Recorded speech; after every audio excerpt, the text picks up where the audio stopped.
Hey, Walter, how James. you doing? I'm doing great. Nice to see you again. Good to see you. Thank you. Well, you're no stranger to characters from franchises, this time being a video game franchise, of course. I've always heard about how specific fandoms have specific traits and nuances. How would you describe Sonic's fandom, and what kind of feedback have you received from them? It's a really good question. I'll be completely honest with you. I didn't know how popular Sonic really was. Really? I knew the game. I'm going back to the first movie. Sure. I knew the game, and I knew that it was a super popular game. I knew that it was like the rival to Mario Brothers. But I guess I didn't anticipate how global and how international this character and the depth of the storylines in the video game itself, and then like the cartoon and everything. I mean, it really was eye-opening to see how beloved this character is and how important it is to that fan group that we get it right. Yeah.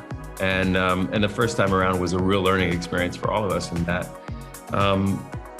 Obviously, you know what I'm talking about, right? Yeah, fans are really something. Did you get that like but the special advice? redesign of the character. I mean, the fact that we all agreed that, hey, this is, we can't move forward with this design if they're not pleased. And it's a tricky thing, right? Because you still want to be the artist making the art.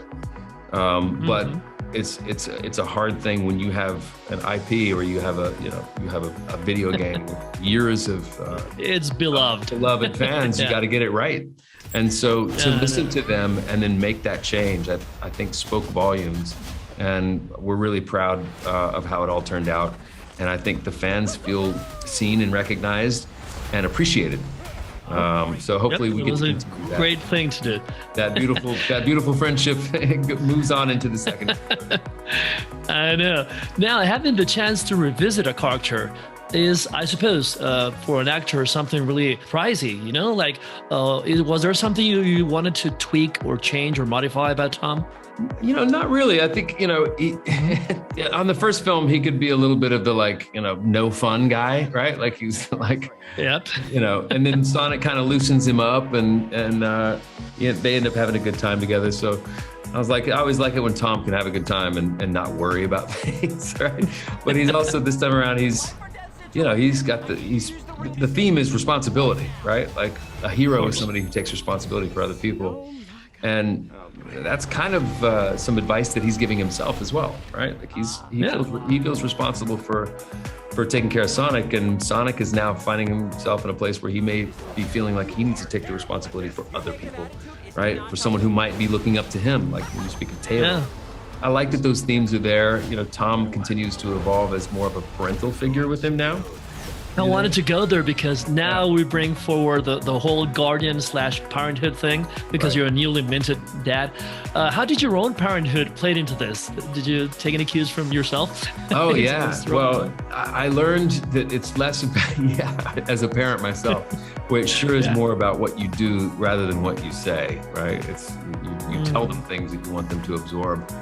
But sometimes that goes in one ear and out the other. And I think that's probably not lost on Tom in the scene where they're sitting in the boat, right? Like nobody wants to be lectured, right? No one wants to be talked to. But I think, the important thing that I took from being a parent and tried to, to bring to the character of Tom is that you're never going to do everything perfectly, right? You're going to make mistakes. You're going to learn along the way as well. And I think it's important for the kid to understand that and see that you are fallible too. You're not this perfect example of a human who never makes mistakes. Mistakes are vital. You have to make them.